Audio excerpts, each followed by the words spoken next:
Behold, it was the year of 1855 Anno Domini. The Lord descended upon the southwest of France to bestow greatness upon its wines. Hello, I am the Lord.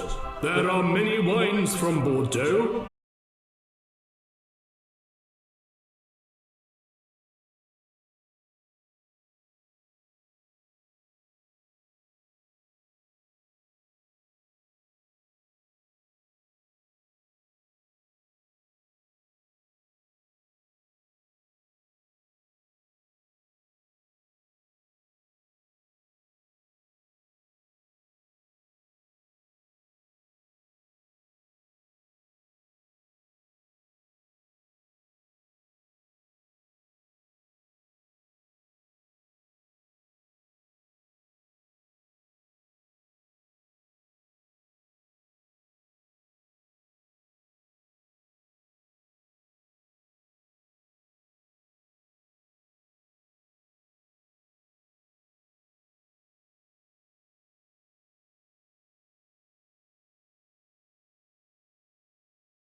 Isn't it awfully nice to have a working internet connection? Is it? We wouldn't know.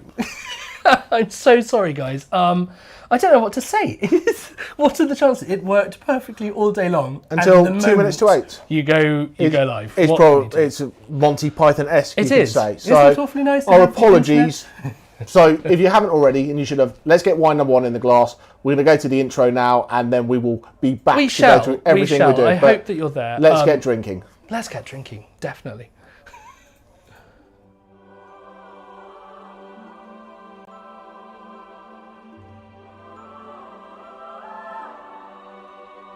Behold, it was the year of 1855 Anno Domini.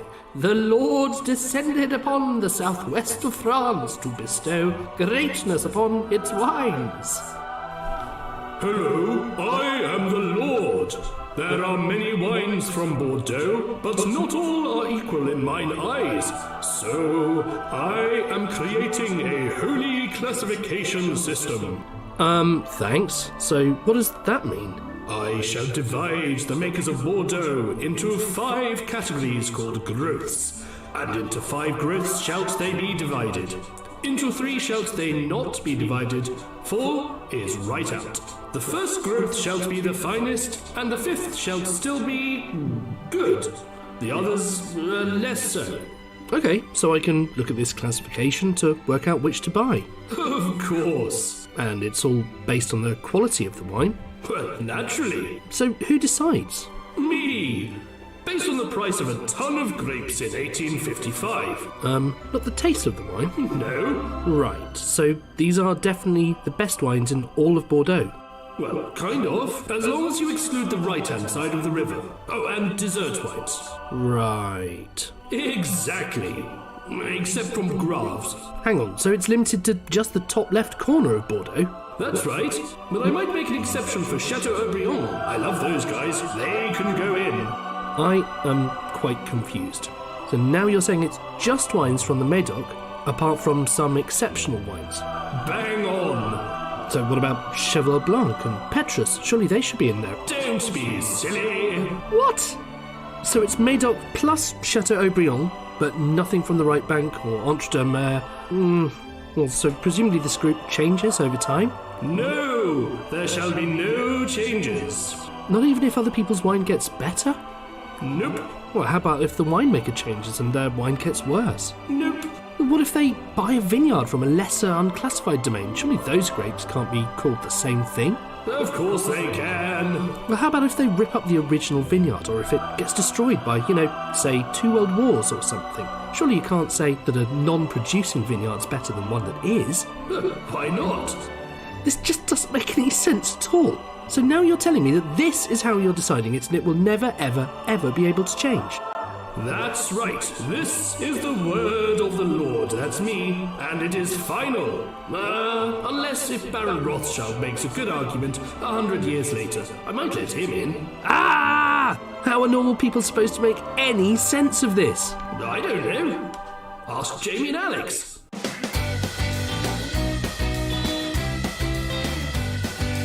Tonight on the Online Wine Tasting Club, apart from going all Monty Python, we drink wine from a plastic bottle. Alex plays around with filters, but still doesn't look that fine.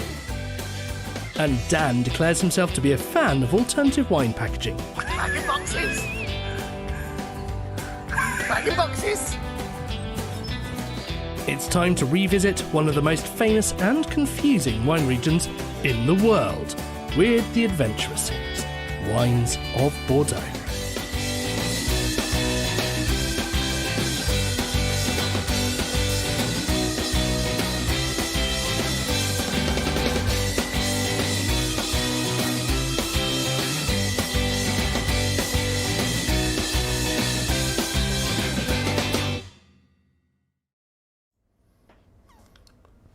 Well, welcome back. Welcome back.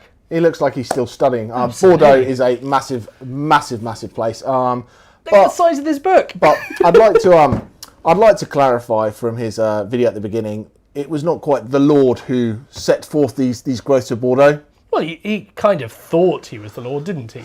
Well, so it was Napoleon III, and he brought this up, the Exposition of Paris. So it's kind of like a world fair, and he said, "We bring all the best wines of France together, and we will rate them, and we'll decide, the best of the best of the best." And then we'll talk a little bit more about like there's this group of people in between negotiating called the courtiers, and A bit out of focus. he's blurry. Everything's so blurry. Anyway, as long as the sultry sounds of my voice are still good, that's all that matters. Exactly. So what they did is they managed to go away and bring all these lists of wines together, basically on what a ton of grapes was worth in 1855, and they managed to put all that tech together, all those notes together, in about 2 weeks. They did. Obviously a lot of deeper, very, very meaningful thorough. stuff. But they came up with this list. There was 4 first growths, 12 second growths, and so on and so forth down the level of growths. And they had 60 wineries in, all from the Medoc, apart from one down in Oberon, as you do. And, we'll go through more of it when we go deeper into Bordeaux. But that's not really changed very much. Some wineries have changed names and changed ownership and stuff, but where the wineries are have kind of sat where they are. But importantly, we should talk about what's in this glass. So Because this what I glass love about this was not in the 1855 it was classification. not. No, it is not. It's not in the Grave classification, which they made and they then kind of forgot about, and then they made some different ones as well, because that's what they do. Exactly. Can I stop you for a second? Because what is very, very important today for us, for me and Alex again, Bordeaux is a fascinating place for rules and regulations and grape styles and things like that. But because there are so many rules and regulations and classifiers and grape style, it can sometimes become, I don't want to say tedious, but there's a lot of, we could just badger on about a load of stuff that doesn't interest anybody. So please use the chat. Please shout at Caroline and say, this is what I want to know. Absolutely. If you want to talk about food pairings, if you want to talk about those kind of things, let's do that. And, we're going to talk about the wines. We're going to talk about what we're drinking. But with this, because we can go on whatever tangent you want, we want to really be guided by you guys at home as to what you want to know, what you want to taste, and what's important. But these guys, this is the Antonins, named after a bunch of monks who had the vineyard from, I want to say, early 13th century for about 500 years. So that was doing, and then the family took it over in the 80s, and it's now the son who makes the wine. He went and studied in New Zealand, came back, and he's now been making the wine since 2016. Which is intriguing, because the dominant grape in this wine and in the majority of Bordeaux Blancs is Sauvignon Blanc. This is their grape. They say this is ours, and yet if you say I'd like a glass of Sauvignon Blanc to go with my food, you're probably going to go and pick up something from New Zealand, or even if you're in France, you're probably talking Sancerre, Puy Fumé, something like that. Yeah. I think that's what's interesting about a lot of wines, especially in the old world, is the way it's labelled that you don't see. And double check, I might be lying, but I don't think it will say Sauvignon Blanc. Bordeaux. It does not mention a single grape. It does not mention anything like that. But what is interesting to me is that this is quite clearly, stylistically, much closer to the New Zealand wines than a lot of the older Bordeaux. There's no hint of oak in this. Oh, absolutely. It's, you get this beautiful freshness from the 7. Yep. You do get this richness in there. Yeah. Because it's got a little Semillon in it. Yep. No, we're not doing that. We're not doing those yes. jokes. Okay, no jokes like that today. Yeah. But Semillon is a great grape. It does very well in France and adds that texture. You know, I love the stuff that's in Australia, Valley, Hunter Valley. It gives that richness. Yeah. And it's a grape. It's rarely done just by itself, but it works very, very well as a partner with Sauvignon Blanc. And you know, the It vast just gives it that bit more oomph, doesn't it? a lot of Bordeaux's are blended, and when we talk about blending, it's some people see it as kind of like a downside of things because the best grape from the best place should have this and this and this and this and this. But if you blend, you've got the options to add a little of this, add a little of that, do a little bit of this, and you can create a little bit of winemaker magic rather than just go, that's what you got. So see what people think about it. Yeah, let's pop up some tasting notes because there are some lovely ones up there. And Peachy. peach is. I think the peach really is coming from a bit of the thiols in the Sauvignon. That these are characteristics that you try to get out of it by using the right yeast and by treating the grapes in the right way. But also that Semillon gives it that slightly richer, rounder feeling which you associate with peach. Am I allowed to stop and just do a very tiny little bit of housekeeping? Yeah, on sure. tasting notes. We love you all dearly. Wine tasting is fun. Wine tasting is great. But we have had in a couple of our tastings previously, people maybe get a little bit silly, and we've ended up with tasting notes on these screens that we're then not being able to share the tasting notes. So just remember, there's lots of people who are at home watching this, get enjoyment out from it. Children, not at this time of night. Hopefully, fingers crossed. Mine have gone to bed. If I've done it right, people can't put anything. Oh, how exciting! That's very good. Don't tempt them. So, but yeah, you're absolutely right. They're there so that we can see. But don't be led by this. If you don't taste what you can see on the screen, then that's nothing wrong with you. It's some. We interpret things in completely different ways. But I mean, how do you compare this to a Sauvignon from New Zealand? I mean, it's.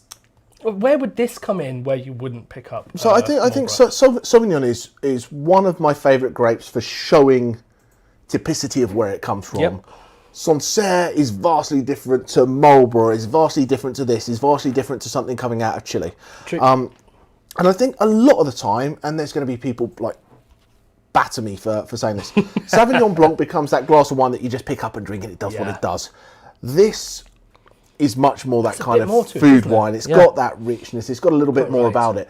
And this is that kind of, we get into serious wines where you want to sit down and have a bit of food, a bit of whatever. And you can, there's lots of great tasting notes. Sometimes you get a Sauvignon Blanc and you get grapefruit, lemon, lime.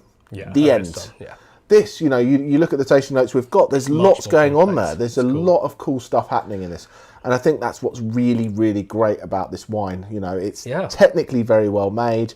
It's usually about this blend. It's usually the vast majority is Sauvignon, 80% this vintage. But once again, they've got the option to change that. So if they have a particularly cool year, they might have less Sauvignon Blanc because they've got more natural acidity, and then you want to add more Semillon for richness. If you get a particularly hot year where you want to be able to balance out, you might put some more Semillon in there, so you have less of that kind of right kind of style. I like the fact it's got my favourite word in there, balanced. Balanced. Okay. Someone's also put pear drops in the chat. Pear drops, I like that. Definitely getting Yeah, definitely pear drops. I think the other really important thing is to say Bordeaux is not just red wine. And the name that we have for it, claret. Do you know what? We're slightly preempting the video here, but claret comes from claret, which is a very deep-coloured rosé, and they still make some cracking rosés, and they even make traditional method sparkling wines there, Crémant de Bordeaux, which are delicious. And I was quite surprised by them because normally where you've got the difference between a champagne and a Crémant, one of the big differences is that they pressurize the champagne a bit more. They put a little bit more gas into it to make it a bit more fizzy. And the Crémants are generally about half as fizzy as the champagnes, technically speaking. But the Bordeaux are right up there. They've decided to match against the best. And really, really cool wines. So the way we're going to do it, because usually we dive in and then we chuck you a video, but because we are starting a few minutes late, what we're going to do now is finish this one up as you do. If you want to. If you want to, yeah. Get wine number 2 open, because the video's, it's an Alex Taylor special. So What, as in, you mean it was finished 5 minutes before we started? No, it wasn't. No. 2 minutes before we started. Anyway, but that's anyway, irrelevant, so but yes. So wine number 2 is the Tessonnier. It's a cru artisan. We'll talk a little bit more about that when we get in. But this is what I feel most people would expect that classic Bordeaux to be. It's high cab, high Merlot, kind of, Cabernet Sauvignon. So it's got a big chunk of both of them, and that changes year on year, whether it's 50, 52, 48, whatever. And then it's got a little bit of Cabernet Franc, couple of percent in the back end of it. But let's talk a little bit about Bordeaux in the video. Yeah. Let's see what's going on, and then we'll come back and we'll want to work out why this wine is all about a badger. Sounds good to me. Hopefully this is the right video. With all of our children going back to school, I don't have to fucking... Right. Jim talk. Okay, so I was going to tell you why it's all about a badger while he clicks and goes there. So this is... I've got to open it as well. You do? Come on, guys. And you've nicked the wine key, have you? Okay, so I'll start talking about this. So this is the Chateau Tessonnier. We're in the Médoc, which is the big region where we found... where basically the 1855 classification was from, but there was only 60 wines that got in there.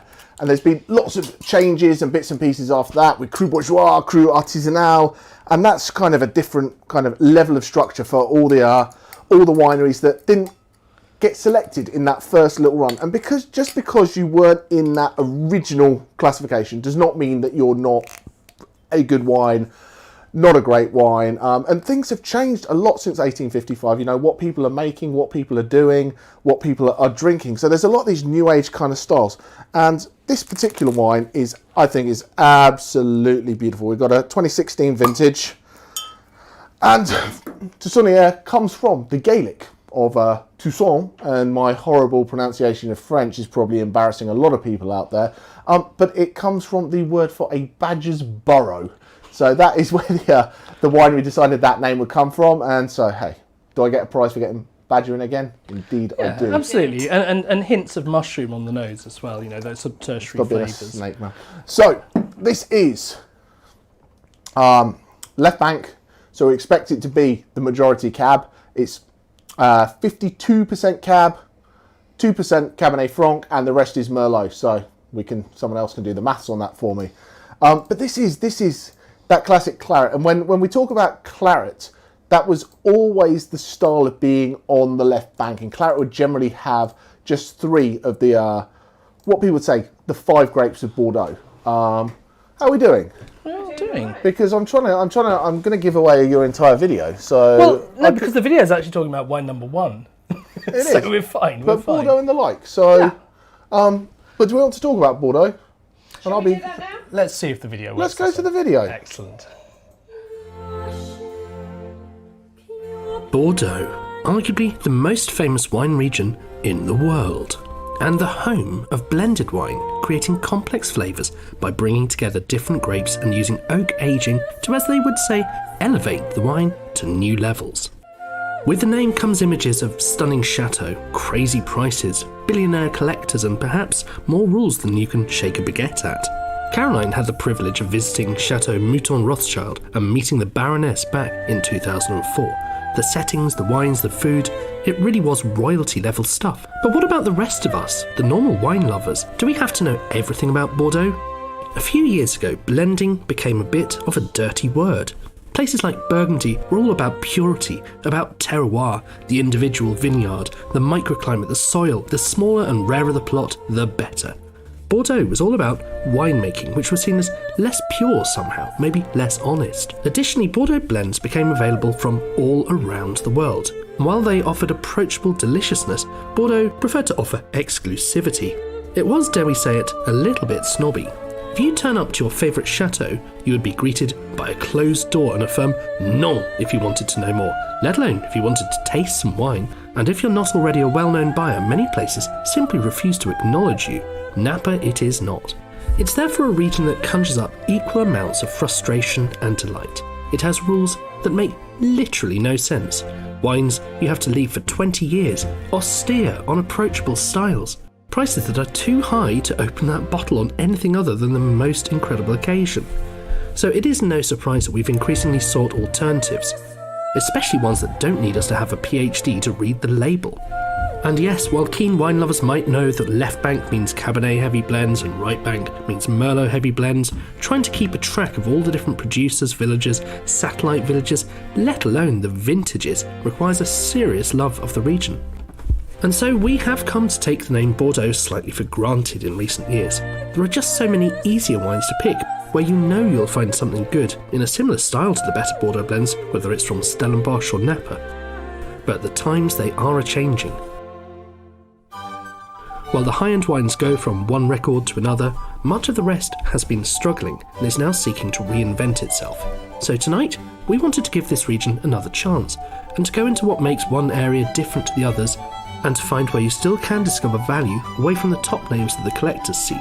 And the first point, and it's very relevant, given what's in your glass now, is it's not just red wines made here, but excellent white and dessert wines, including of course the world famous Sauternes. The name Bordeaux also means just so much more than wine that happens to be made near this city. As beautiful as the UNESCO listed city is, Bordeaux's successes all come from a complex set of factors that come together. Firstly, its location in the southwest, right on the edge of France near the Atlantic. It has a wide river delta set back from the ocean and sheltered from the worst weather. This made it a sensational port for trading, and being able to export and sell wines around the world was at the heart of Bordeaux's wealth. England also shares a key part in Bordeaux's history. We started importing their wines in the 12th century after Henry II took control of the region by marrying Eleanor of Aquitaine. And it first became famous for its sweet white wines, which had a prestigious clientele, including US President Jefferson. There was also a deep-coloured rosé popular in the 1700s, particularly with the English called claret, hence the name claret that we use for Bordeaux wines. Another factor is all the wealthy families who owned the chateau and wine estates. How entrenched these were in the world's aristocracy led to a completely different focus to much of the rest of the wine world. Next is the Place de Bordeaux, which is one of the world's oldest marketplaces. Through this, the vast majority of Bordeaux wine is sold, and it is an astonishing, multi-layered system that ensures there are a huge number of people across the world with a vested interest in spreading Bordeaux all around the world. Growers sell to winemakers who are introduced via paid courtiers to négociants who buy the wine, occasionally blend it themselves. And then if the wine's going out the country, for example to the US, it may need to pay an exporter to sell to an importer, who sells to a wholesaler, who sells to a retailer, who finally sells to you. Really? That is a lot of middlemen to take a cut. But it does somehow work. And you can tell because premium wines from all around the world now go through this system of buyers, not just the ones from Bordeaux.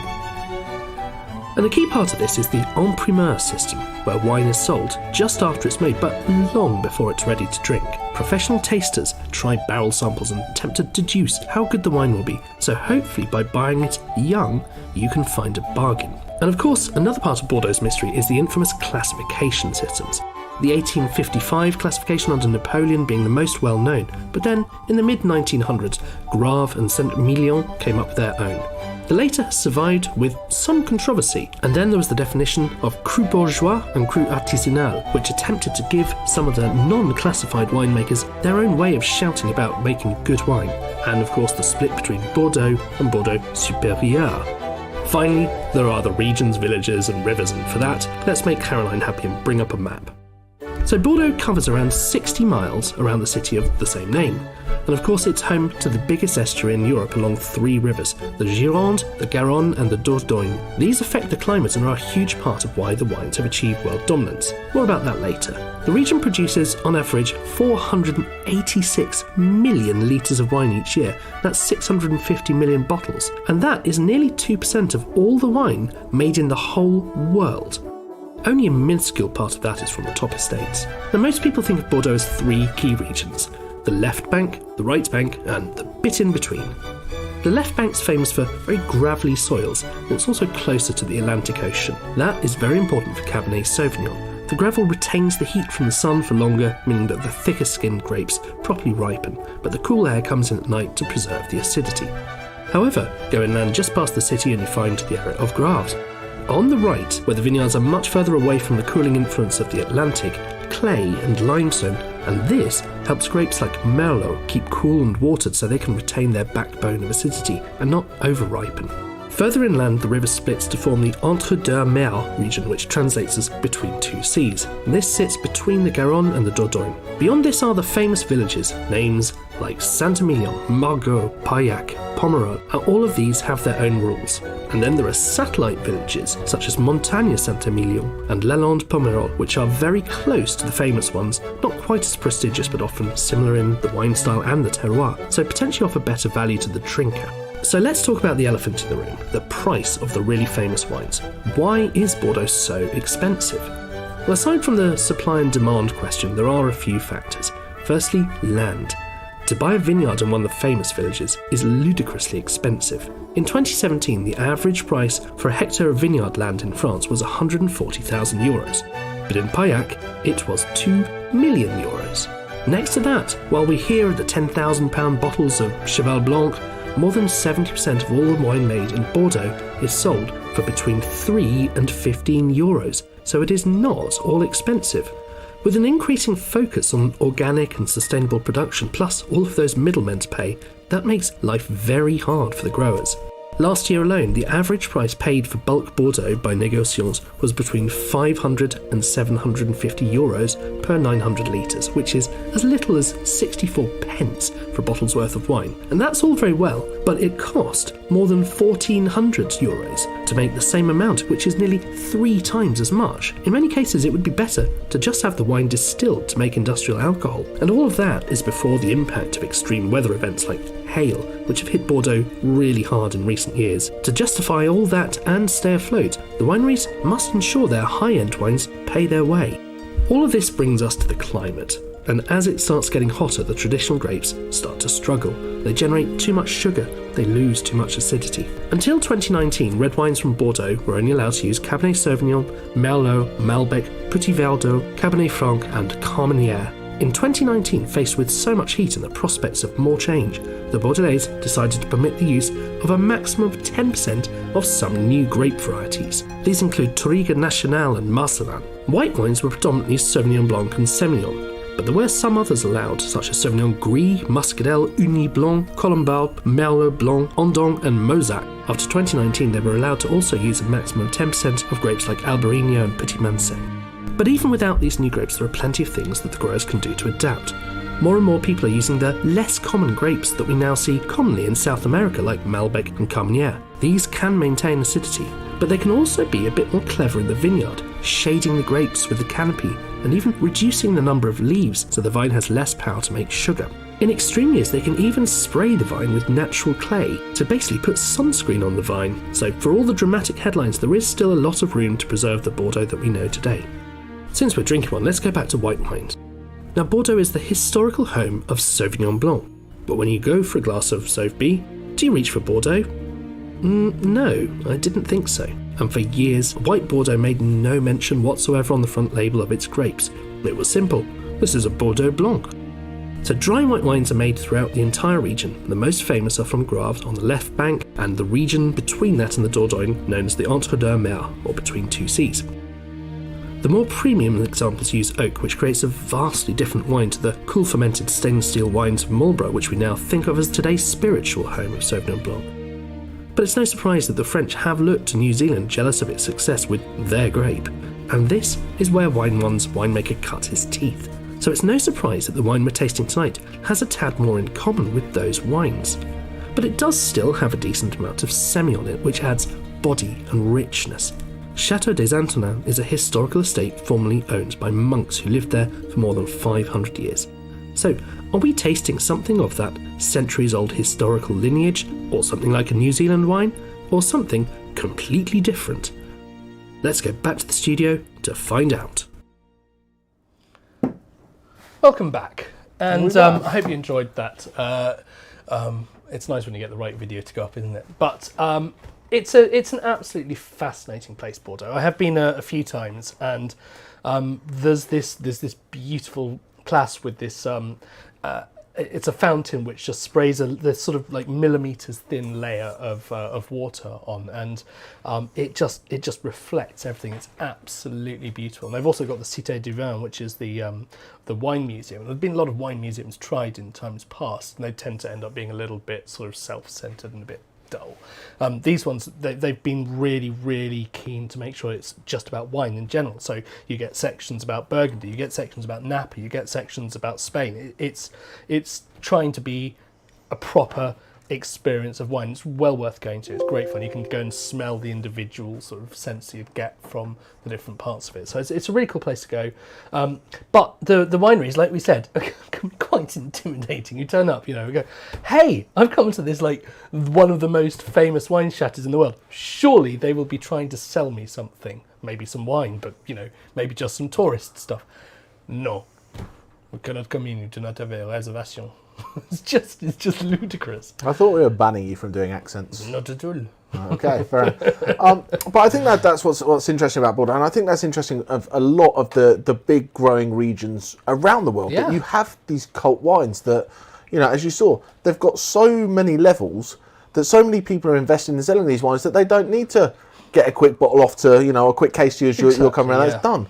And people talk to me about wine tourism and where should I go, you know, if you go, oh, I'm going to Champagne, is it worth going to Moët Chandon or Vaucluse or stuff like that?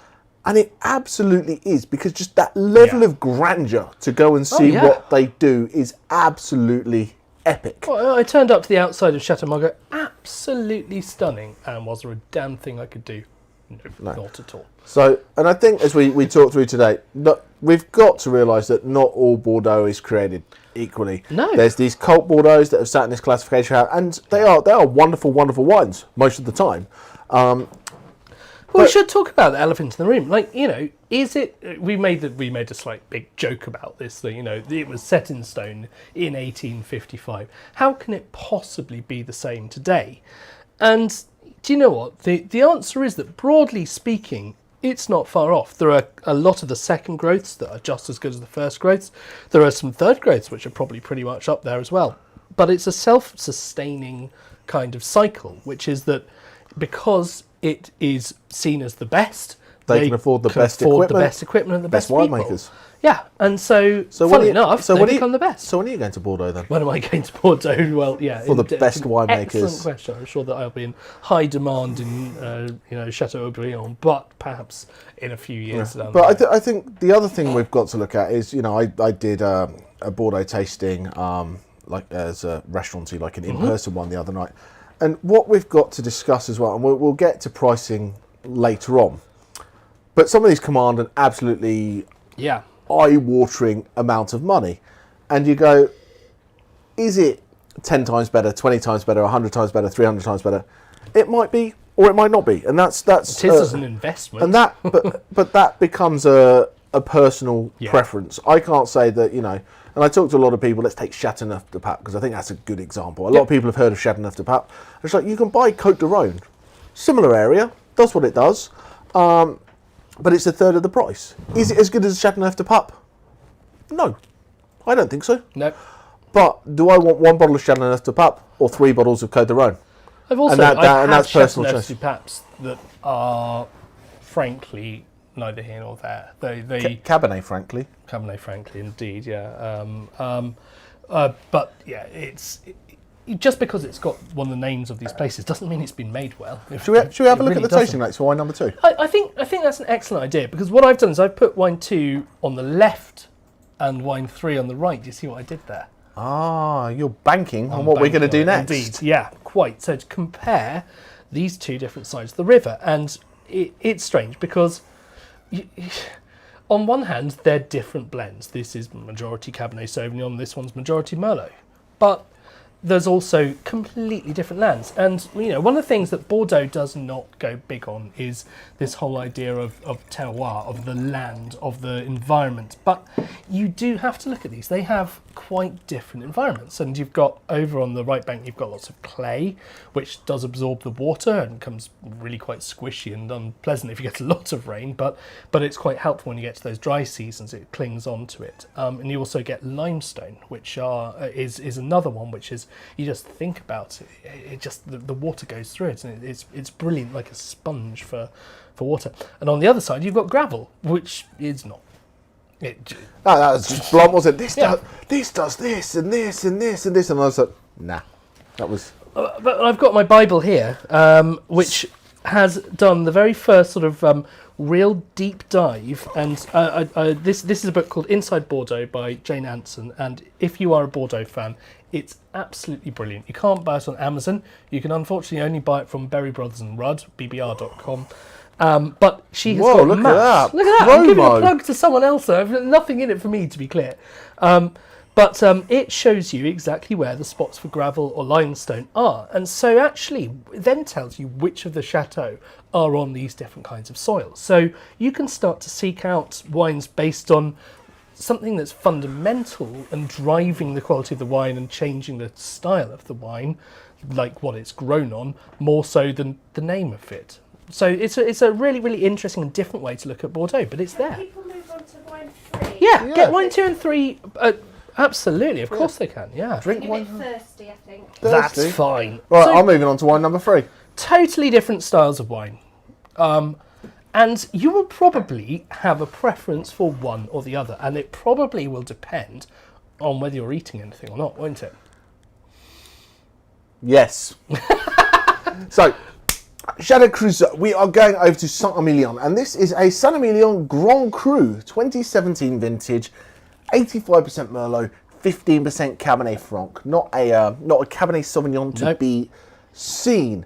And Saint-Emilion is they decided they wanted their own classification, as you do, They got as you do. excluded, so yeah. So they started theirs, and theirs is a weird and wonderful classification. Probably more weird and wonderful than just about any classification that I know.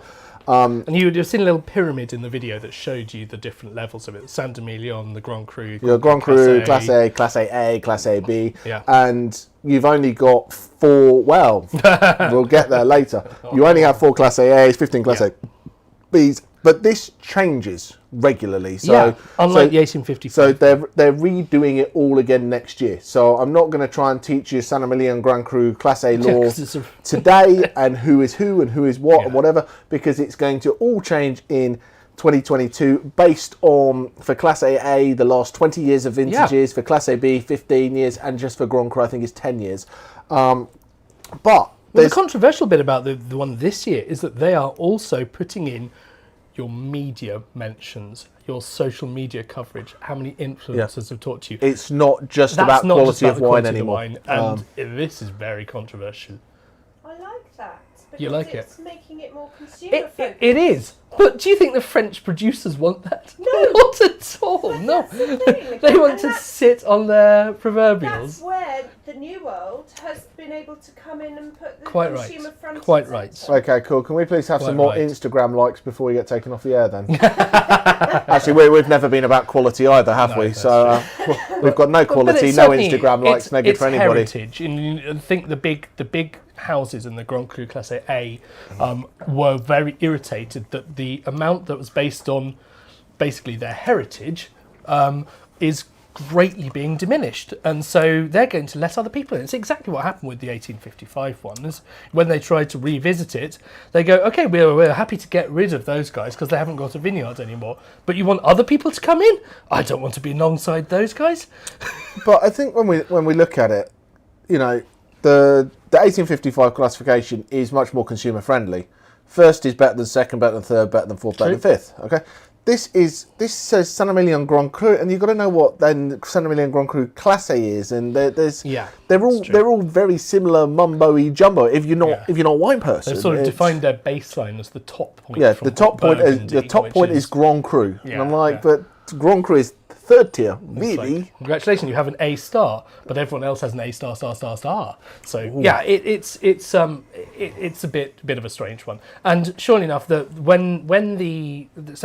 did this. I think it was the 1950s was when the big one with Yeah. Grave and Saint-Emilion came in. At that time, in the sort of moving into the 1960s. the Médoc producers all sat together and said we should do something a bit more like this. And then a few years after watching all the politics of it going completely haywire, and you can just imagine these people who are sort of, in a field next to each other become absolutely sworn enemies, like proper sort of, real family feuds going on here. And I think that's the difference, because what it's based on here is, and I think this is the big difference, and there's a million differences, but the big difference between someone like Burgundy and someone like Bordeaux. Bordeaux is based on the chateau and the name. Yeah. And you can extend a little bit, you can do this.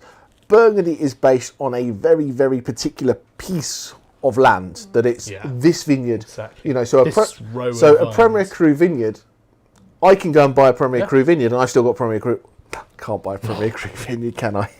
What? Wow. Well, I can buy a vineyard somewhere, and it's that what it is. So you have different people in Burgundy will grow.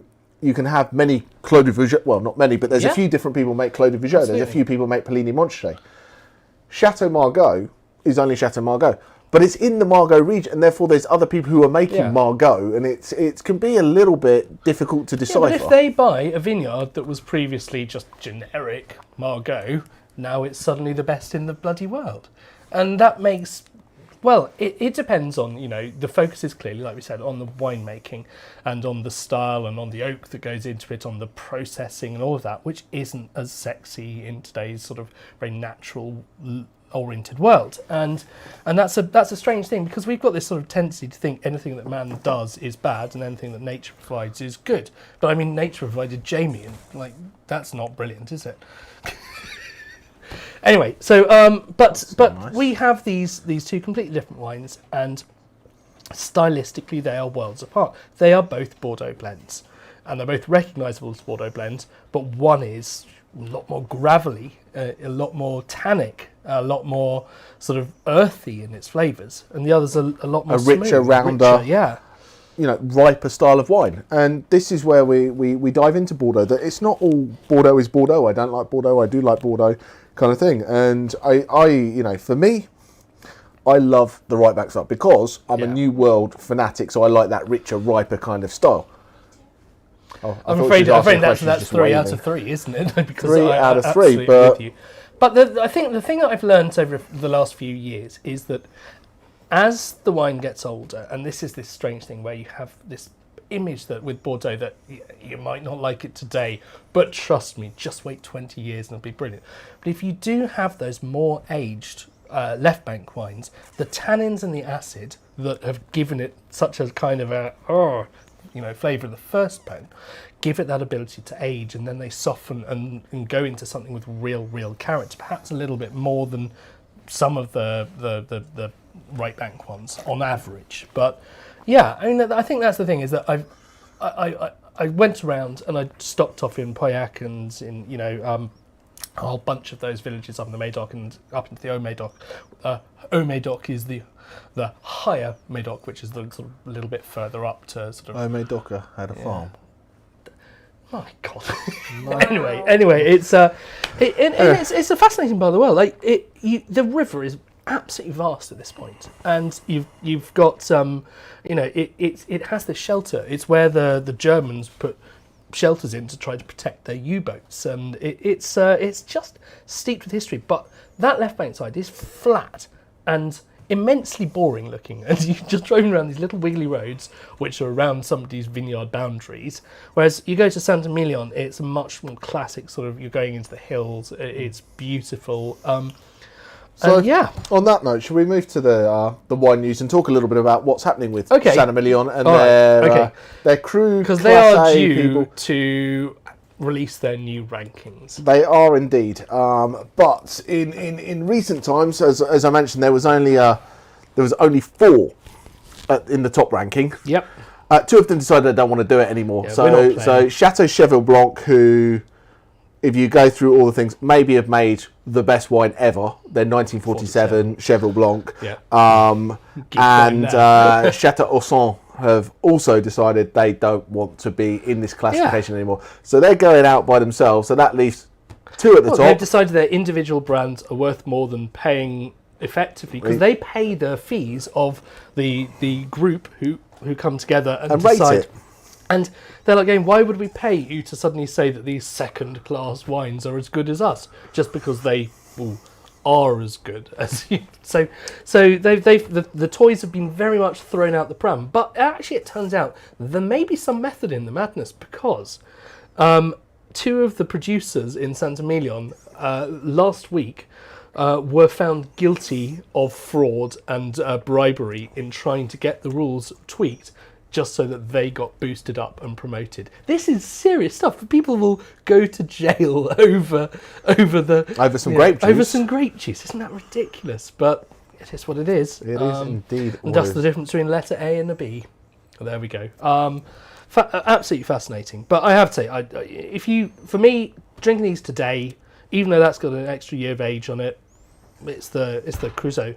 Inspector Crusoe wins every time there for me. But don't let me mislead you, because you could find something completely different. And if you've got a plate full of cheese in front of you, you may well find that cuts through it beautifully. I think, if I'm having a good bit of food, wine number 2 is the thing. But I just sit drinking nice. So other things in the wine news is there have been some results released this week. The Independent English Wine Awards were a few weeks back, and I got to go down and work very hard judging in Bristol. It's a hard life, isn't it? So we got that. Trying the best wines of England, and this is a really, really good judging setup down there, because it's not just sommeliers. There's sommeliers, there's winemakers, there's wine buyers, there's consumers who just love wine getting down there. Absolutely. And all the wines are done and tasted blind in flights, and then you go this gold, silver, bronze, nothing, whatever. And what was really good to see is how English wine is developing. There wasn't a load more gold medals this year. It wasn't suddenly everybody got a gold. But there was a lot less wines that didn't get medals, and there was a lot more kind of moving up from bronzes to silvers. So the quality of English wine across the board is going up, and it's some absolutely beautiful wines, some amazing winemakers, and have a look and check those things out.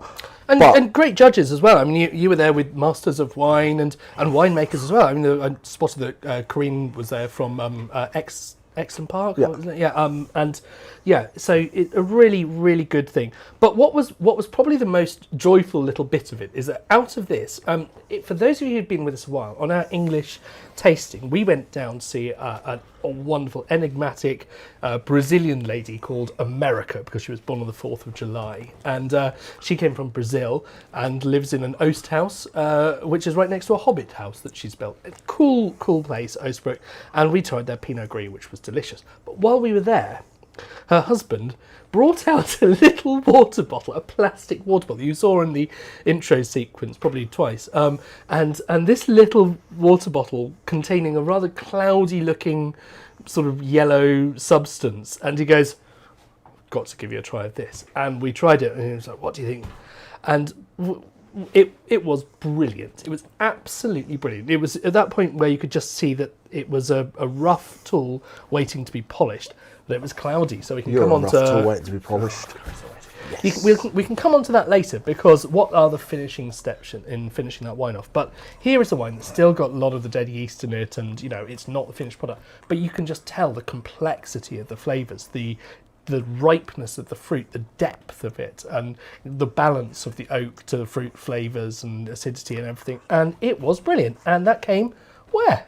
Gold medal. Best still wine of the competition. So and it was very exciting that we tasted that before just about anybody else knew about it. But no, that's ultimate hipster moment. It's really good to see these English wines coming up, and there's a lot of wines out there that English wine needs to stand on its own and be English wine. But there's a lot of things that I tasted that I'm like, you take that kind of grape and where it's grown somewhere else in the world that it's famous, it's giving these world-class, renowned, historic places a run for their money. Absolutely. So, and we are doing a tasting with them as well, aren't we? I think that's now just come out today. that we are going to be doing a tasting with the Independent English Wine Awards, where you get to taste the winners. And this is going to be a separate one. It's not in our standard tasting program, but we'll let you know. And members, I'm sure there'll be a discount as well, won't there? Will there? Yeah, of course. There'll be a discount now. Oh, yeah, discount for members. Apparently a discount. Where's the plan for that, Alex? But That's all right. Alex is funding a discount for all the members. Fine, absolutely. Thanks, I'm a generous site. But what a nice bloke. Well, I am. you know, I'm, he's- I'm just lovely. But that's going to be great fun. So check your emails for that. Check the website and social media, all of that stuff, because that is where you get to taste the winners of the competition. That's really cool. Was there any other That's wine what- news? That's what we're doing. that is what No. we're doing. Back to Bordeaux. Back to Bordeaux. Great. Smashing. So we are now going on to a Bordeaux Supérieur, which is a superior Bordeaux, as your my stunning French. I'm glad he's will here tell to you. translate for Exactly. everybody, aren't you? It's Where would we be? It's deeply without important to get Mr. these things. Taylor? But what indeed does a superior Bordeaux mean? As it just like their mother said, I like this one better. No, they have some minimum quality standards that you've got to adhere to, and that's in terms of how you run your vineyard, the minimum sugar levels, and the cropping levels that you can do in the vineyard. Lots of things that go off to say, all right, this is not the cheap stuff. This has had a bit more care put into it. Yeah, it's generally older vines, smaller yields, higher intensity of flavour, best quality fruit coming out of the vineyards. It's kind of similar to a minimum alcohol levels. Yeah. So it's kind of like the difference between a Chianti DOCG and a Chianti Reserva DOCG. True. That you have to have certain age vines. It's got to hit a certain percentage alcohol and all that kind of stuff. And I'm not going to bore you So with that's the a top exact tip to look details of out that. for. Is if you've got a choice between a Bordeaux and a Bordeaux Supérieur, and they're the same price, then probably give that one a try. Or try them all. Or try them all, So but different. absolutely. Right, I'm going to be, because I'm useless, I'm going to have a quick look at my notes just You to make. can do that, because the other thing just that we to make should do sure is we that should I get talk about- the percentages right of the All right, blend in okay, this you one. can do that. So the other good ones to look out for, I think, the Cru Artisanal is a nice one, because it says that it's a small house. It's not a big bulk production. These are small families doing it, and the people who are involved and own it actually have to be involved in the winemaking process. They can't just be because in Bordeaux, a lot of rich families, whether from China or America or whatever, come in and buy the chateau, and they have categorically nothing to do with it. Alex likes to tell the story that in wine news, a rich family in Bordeaux Yep. sold their chateau to another Another rich rich family. The end. That's not spectacularly interesting. It's always put in the wine news as this is huge. You can't believe.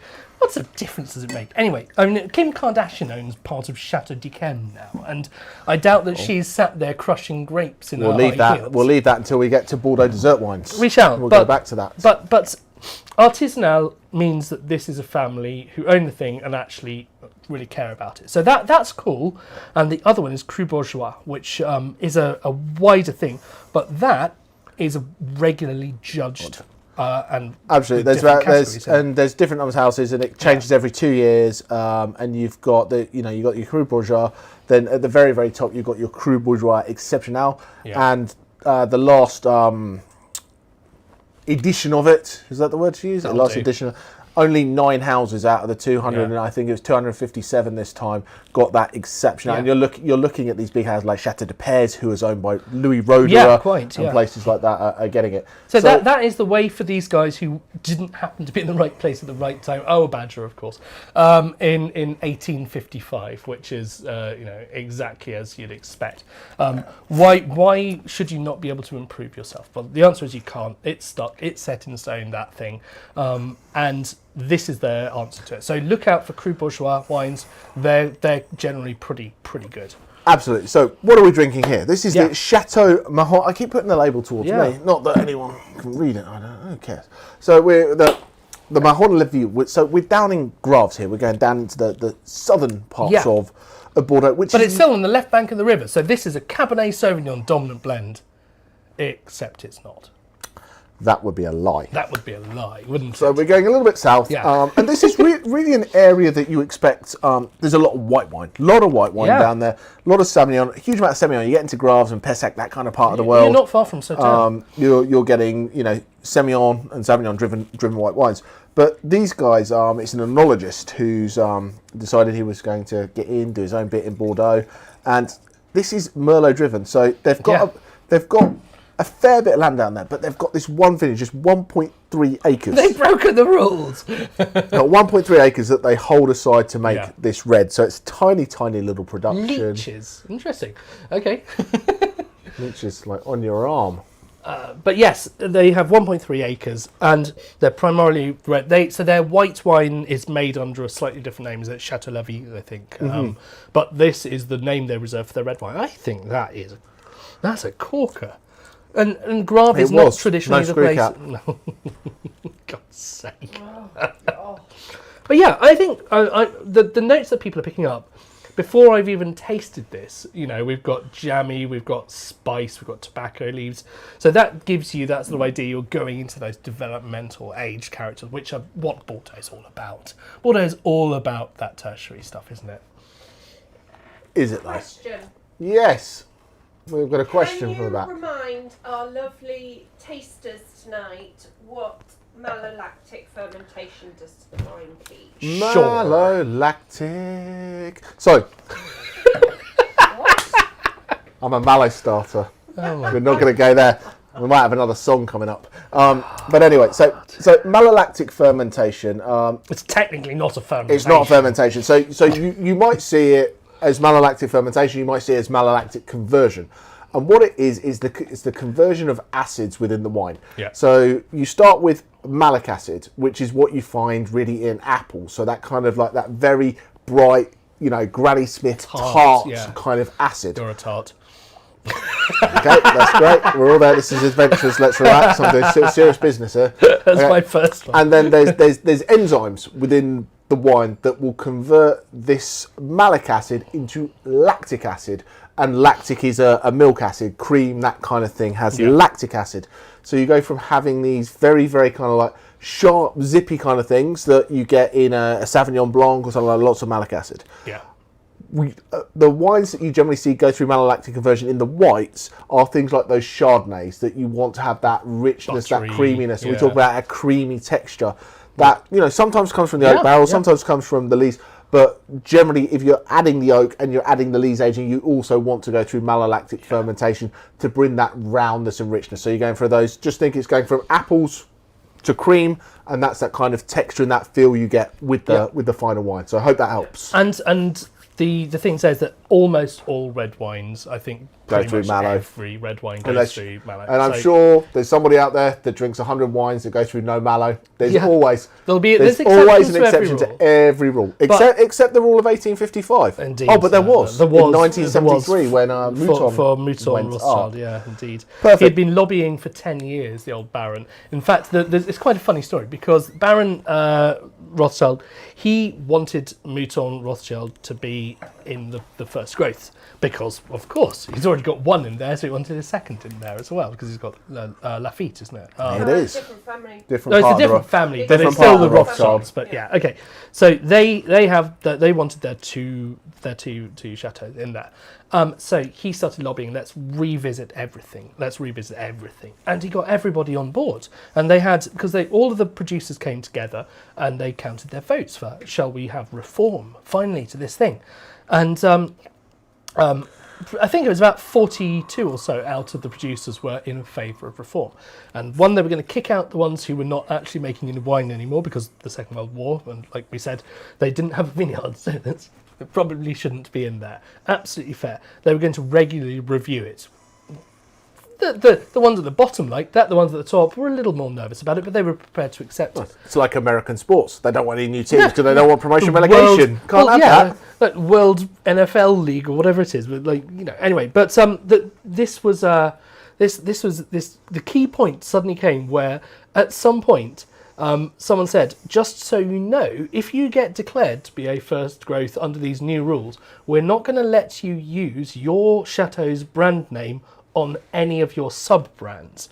So you can't have Chateau Mouton Rothschild and then have a Mouton something else, and then, because you'll have to stop calling it. Exactly, Mouton Cadet, which was a massive, massive deal. And it's still a pretty big wine brand now. And so Mouton Cadet would have had to be renamed, which would have probably killed it dead in the water at that time. And suddenly, Rothschild went from yes, I'm the leader. I'm trying to get everyone to go to be like, no, yeah, I'm let's not do that. No, terrible idea. And so overnight, he then went round and persuaded all of the others and rabbled them up, going, you don't want to have those upstarts coming in with you. So the entire thing was dead in the water, and it was never published. I think it has been leaked what the new classification was going to be. But yeah, anyway, enough about classifications, because we aren't even on to wine number 5 yet. So that's where we should be talking about that. We should be talking about wine number 5. So the question is, do you want me to pour wine number 5 and talk about decanting first, or do you want to talk about fining and filtering, and then I'll talk about decanting once we've done the wine? That's a fine plan. Fining and filtering. Let's have a little bit of a 2 minutes of winemaking. Okay, but let's get 5 in the glass. Yeah, and then we'll talk about it. Well, I'll get 5 in the glass. I'm still drinking, so I'm doing slowly. He'll talk about fining. If he needs filtering, put it in the chat. In winemaking, the choice of vessel you use for fermentation is a very important decision, as it has a huge impact on the style of the wine. Caroline got super keen there and thought we'd made a video on it. We hadn't yet. He's doing it in the studio. We are doing it in the studio. So, Live. fining and filtering. What are these things and why would you do them? Well, for starters, we mentioned that when we had that little barrel sample of the Chardonnay, it didn't look very pleasant. It looked like, Cloudy cider. Cloudy cider, exactly. Which is very pleasant. Yeah. But not in a wine. No, and if you go into a wine bar in Shoreditch, it's absolutely de rigueur to find your natural wine, which has got, is completely translucent and opaque. And sorry, Caroline, are you timing this 2 minutes of winemaking? not if you keep interrupting. I haven't got a timer long enough. Shut up! Let me get. All right, okay, come on. So this wine, when you crush your grapes and you do your pressing and you do your fermentation, you end up with lots of little bits and pieces in it, and that's fine. There's nothing harmful. There's nothing wrong with them, but it turns out that most of us prefer a wine to look clear and drinkable, and that is just what we want. So the most common way of trying to clarify wine is by keeping it in a nice, stable, cold room, so it's not got lots of currents of heat that are mixing the wine around all the time and stirring all the things back in. All the heavy stuff just gradually over time settles down to the bottom, and then you put your hose pipe in and you draw the nice clear wine off the top and leave the rubbish in the bottom. And do you know what? That is often enough. You can do that a few times, and we've done it with our white wine, the Malvasia.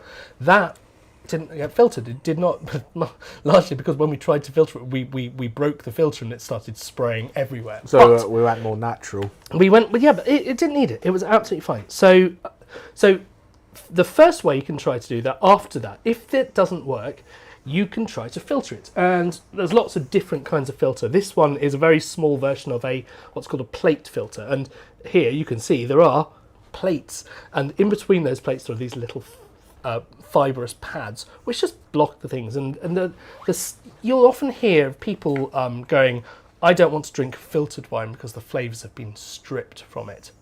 And that's complete and utter nonsense, because if the things that you're trying to block, like a yeast cell, imagine that was the size of a house, the holes in the filter are probably the size of the entrance to the Channel Tunnel. So yes, your house will not go through. You're probably safe that the house will not go into the Channel Tunnel. But the flavour molecules are about the size of a golf ball. So there's not even the slightest chance that they will get filtered out. So what you'll do, you can change the texture of the wine, you can change certainly the look of the wine, and you can change the stability of the wine, how long it'll last. But you aren't changing the flavour at all.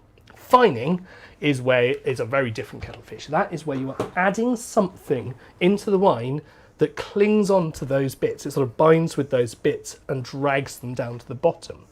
So we often get asked the question, why is a wine not vegan?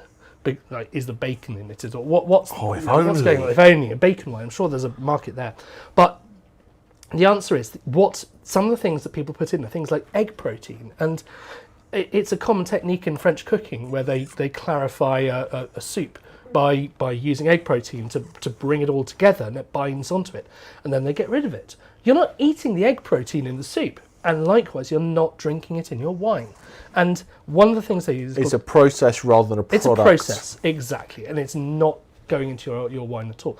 And some of the things they use are clay, a special kind of clay.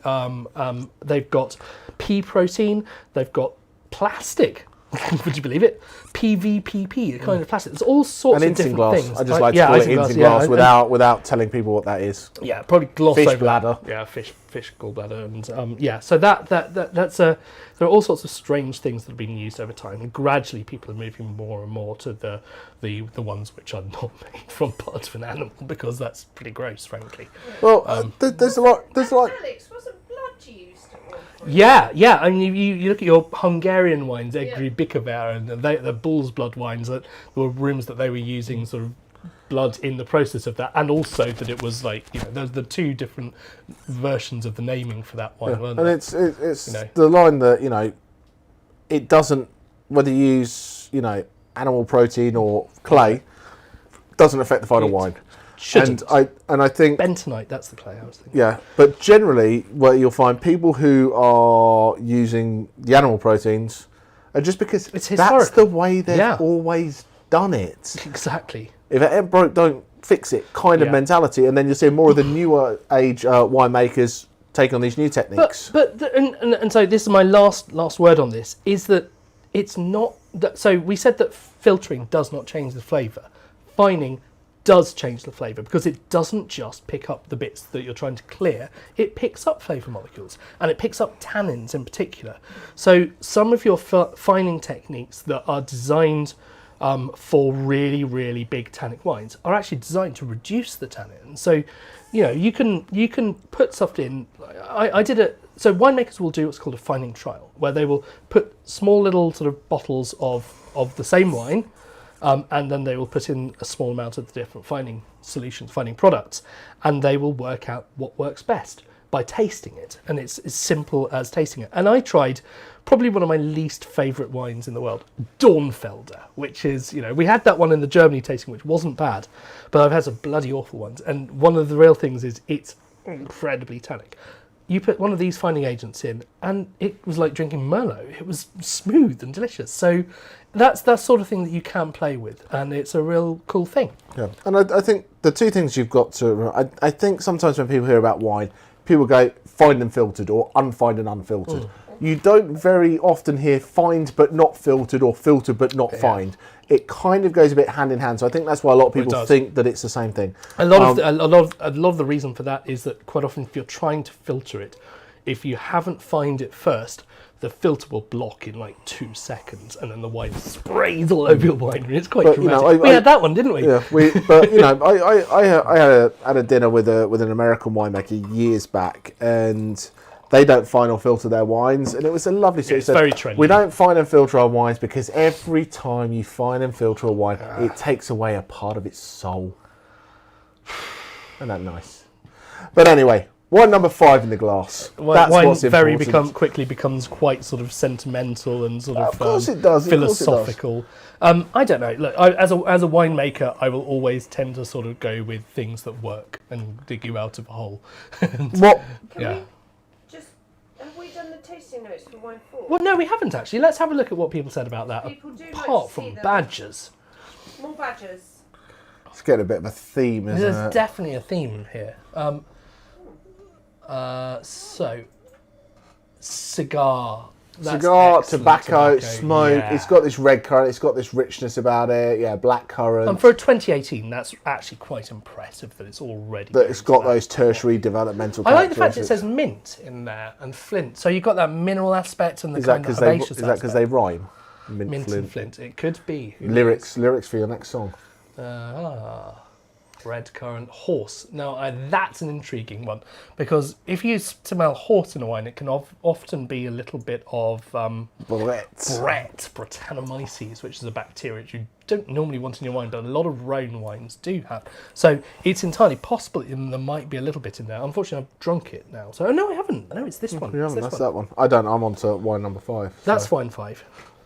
So dive in and see everything. But yeah, I'm not getting it, but that's not to say it's not there. But I like, and I think that's the same with any tasting. Like, some people are very, very sensitive to certain things, and some people aren't.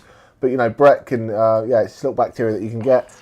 99% of winemakers go, it's a fault in the wine, but there's certain parts in the Rhone Valley that it's seen, they go, just a little bit of breath. And Lebanon. But people use Chateau the term horse sweat, and I'm like, I don't get why I'd want to have any horse sweat.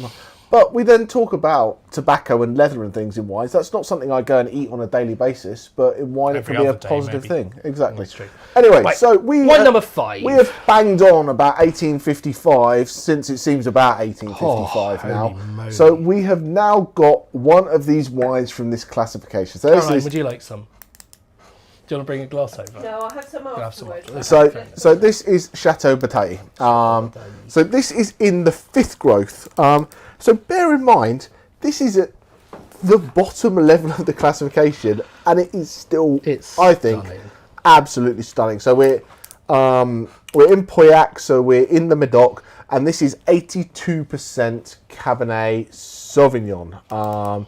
So this is the 5th growth Classé. It's called Chateau Bataille, named after the last battle of the 100 Years' War, which took place on that plateau in Médoc in France.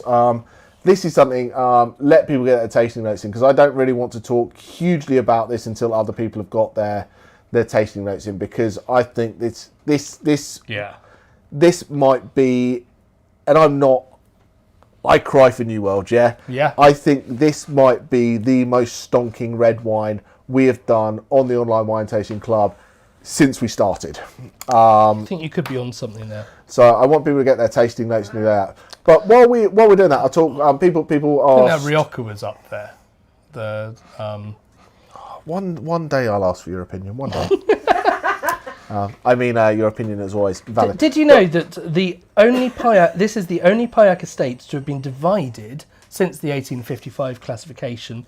In 1942, it was divided into Bataille and Haut Bataille, the High Bataille, and both sides retained the classification. Oh, there you go. Bataille.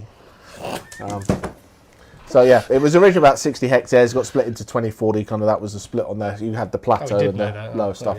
Okay. But to be fair, if you want to know more about Bordeaux, that book, Inside Bordeaux, Jane Anson, is absolutely amazing.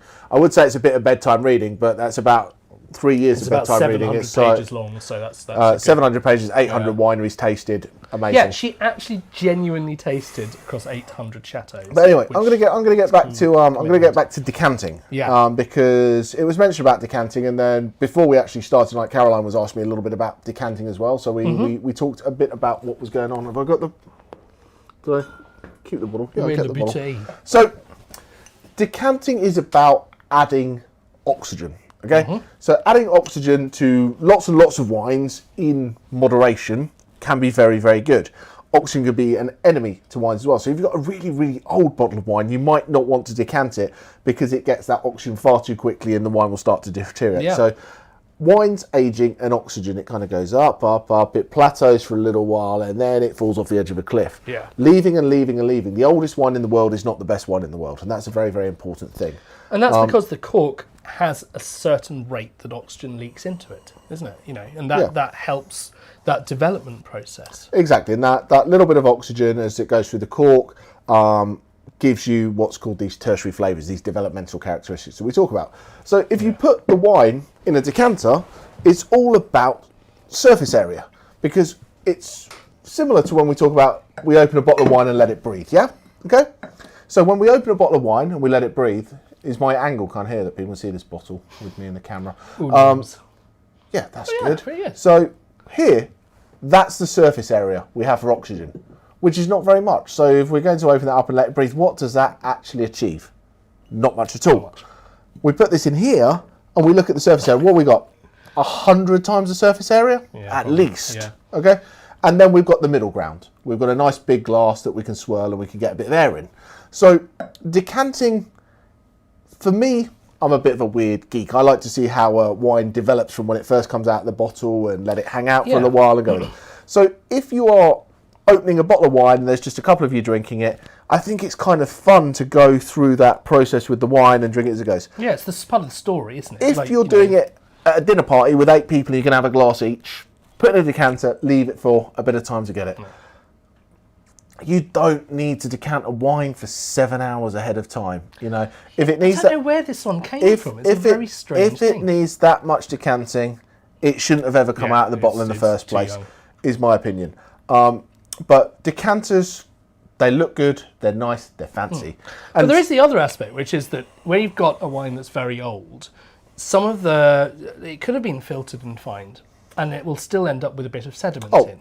Without a doubt. Because the tannins will combine together and then drop out down to the bottom. So, decanting.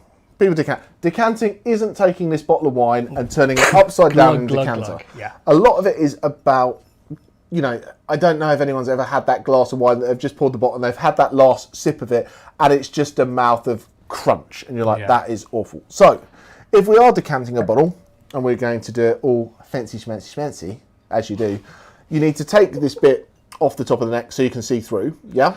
You probably want to light a candle so you've got some air. And what you almost want to be doing is, it sounds like gravity doesn't work this way generally, but you want to be pouring upwards. You don't want to be pouring downwards because you've got this, but A, you've got the punt here, which will catch some of the sediment, and B, you want to get the sediment that's left in the bottle to sit in the neck here. Boom. So you'll have a candle underneath that you can kind of, you'll be able to see as you pour like this. Look at that, it's like live action, isn't it? You'll be able to see the sediment flowing and you can slow the pour down as you go to make sure the sediment sits here. So you then have a crystal clear wine in your decanter. We've got questions. We've got a question. Yes. Lovely John T has asked, are aerators as good as decanting? Leave that one to him. Probably not as good at stopping the sediment. They don't stop the sediment. Aerator in a pinch does a good job. Yeah. If you've got something that you think needs a bit of air and you're just having a glass, but for me, I think if you've got a bottle of wine that deserves to be decanted, you should take the time, decant it, and give the wine the kind of respect it. Does that sounds a bit like geeky and obnoxious? No, I know, but it's a ceremonial thing. So an aerator does a job, but an aerator really forces the wine out. It's a bit aggressive. So if you've got a lighter style of wine, like a Burgundy or something like that, you might overdo it. It might overdo the wine. You know, if you've got a big kind of like, I don't know, Barolo that's a little bit young, it might help it out. But I really feel, you know, if the bottle of wine's not quite ready, the decanting and the aeration and whatever isn't going to save the day. A decanter and an aerator is only going to help it along so much. It's never going to fix a wine that's not ready. And a lot of the New World wines, they don't need aerating, do they? No, they don't. They're designed to drink. So there is, you know. I think that's one of the fascinating things, because, you know, we've had Napa Cabernet blends, you know, Bordeaux blends of the same vintage as this, and it's never the same as this. But it's never like it. Is there a slight placebo effect that if we just pour this into a glass, and we have a little tasting glass, and we have a sip of it and go, that's... You should probably go and get a 2015 Napa for us to try. But if you have two beautiful Bordeaux glasses, and someone comes over and they get the candle out and they decant it and they do the service, you've got this lovely decanter set in front of you, and this is the line of where is the wine better, or is it the experience that you're having the wine in? Because as I said many times, the best bottle of wine you ever had shouldn't be about the label. No, it's about the experience and how it goes. And does having a decanter in the middle of the table make for a better experience? Therefore, you might feel the wine is better. Yeah. Possibly. If you put it through an aerator, might you feel you've done something in the wine and feel it's better? Yeah. But it's all each their own. Some people want to have it nice, tight, and feel the tannins and get that grip. Yeah. Some people like it a little bit softer. I suppose you'd think that as a tool that you can use. You've got to learn what it does, and then you use that if you want to do that. So if it was a winemaking question, you'd say, well, it depends. Yeah, of course. So. Yes, okay. Thank you. We've probably got the most stalking question. Oh, okay, excellent. Why are we here? Has said, how do we decant the wine to the pouches you send us without changing the characteristics of the wine? That's an excellent question, because the answer is it is not easy. And we are on our third iteration of a process at the moment, and we're currently While you tell this working on our story, fourth. I'm going to go and get the dessert one out of the Yeah, fridge. getting the dessert one out of the fridge. So the answer is that we designed a machine to allow us to do it with the minimum of contact with the air as possible. And in the winery, you use things called inert gases, which don't react. They block the oxygen and they don't react with the wine. So we pour it into a machine. So we are decanting it, but that's done under a layer of inert gas. And then it goes into basically a syringe, which pushes it down into the pouch. But the pouch, before it has the wine syringed in, first of all, the inside surface is sterilised with an ultraviolet light. And then it is basically sparged. They flush out all of the air with food-safe nitrogen. So on that side, the top gas we use is carbon dioxide, because it's heavier than air and it sits in this hopper on top of the wine. And then we use nitrogen to flush out all the oxygen. It gently squeezes it in, and then it seals it in about probably half a second after the filling's finished, isn't it? So Yeah, absolutely. So yeah, and from that point on, the aluminium foil has basically zero oxygen transfer rate. So it is like a time capsule of when we open the cork. It doesn't keep developing in the pouch any longer. Absolutely. So Okay. So yeah, I couple hope that more helps. questions. Can we ask a couple more? we can ask. go for it, We've of still got course. another wine to do. Absolutely. Okay. God. Daria has asked, how do you wash a decanter afterwards, Jamie, if you can't get in there? And it's So, a bit tricky. That is tricky. So buy some decanter beads. They're little metal beads that you can just put in, roll around your decanter, take them out. Just use warm water. Don't chuck any soap in it, because the soap is difficult to get out because it gets caught. But so you can get decanter beads, warm water, do the whole lot. I learned Or something today. you can get decanter brushes as well, which are basically very small versions of loo brushes. They don't look pretty, but they do the job. So we're talking about decanter beads and brushes. Yeah. So yeah, decanter beads are the way There we go. forward. I think Ian W. Has had too many glasses of wine tonight. going to really test you with this Of course he question. is, of course. Okay, Ian. Thanks, In Ian. your opinions, what's the best value Bordeaux, Bordeaux from the 1st to 5th growths? Okay, the tough Over to world you, here mate. is first to fifth growths are very, very tough for value because it fluctuates every year. Okay. Well, yeah, but also it depends on what you're planning on doing with it. Yeah. So Because if you're planning on just keeping it and investing it, you probably want the most famous, brilliant first growth, because that will suddenly be worth twice as much in a couple of years' time. So, without naming names, and we can name that, you've got your first growths, and the first growths are always going to be worth investing in. Yeah. Okay. And the Rothschild ones seem to do better on your LiveX index. Okay, so if you're buying it to invest, LiveX is a bit like the stock but exchange. for all it fine needs is wines. one person to get excited about Oberon, and it all turns on its head. Yeah.